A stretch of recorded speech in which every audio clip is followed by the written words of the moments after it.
نیوز پریس چینل لیدونکو السلام علیکم ستړي مشه په موکړه تازه لاندو مهمو خبرونو ته په وزیرستان او په خوانی پټا کې یو ځل بیا طالبان واکمن شوي کڅوم د پاکستان دولتي او استخباراتي ادارې د پښتونخوا په یو شمېر سیمو کې د وسلوالو طالبانو د شتون خبر را ردوي خو ځای خلک ویل چې د پښتونخوا په ځینو سیمو ځانګړې توګه سپیلي وزیرستان او په خوانی پټا کې د پاکستاني حکومت واکمني نشته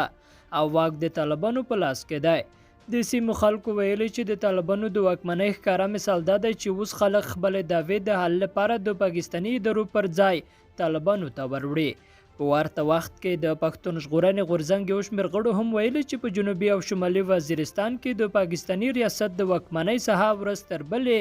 د تنګېدو په حال کې ده او یو بل تازه خبر کې به واورئ چې د پاکستان حکومت د طالبانو سره پټې خبرې روانې کړې دي نړیوالو مطبوعاتو د سرچینو له قبله ویلي چې د پاکستان د حکومت او لا قانون ډلې تحریک طالبان پاکستان ترمنځ د ډزبندۍ په اړه پټې خبرې روانې دي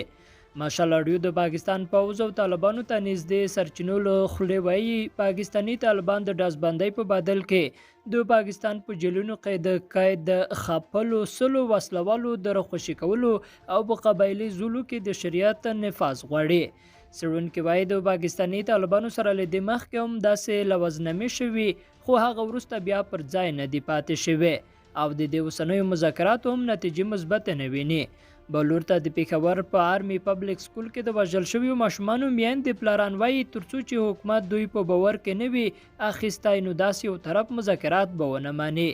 دا خبرې په داسې حال کې کېږي چې تحریک طالبان پاکستان د اکتوبر په لومړۍ کې د اسلام آباد او د وار رد کړې وه چې ګنې د هغه ډلو مشرانو د حکومت سره مذاکرات پیل کړي دي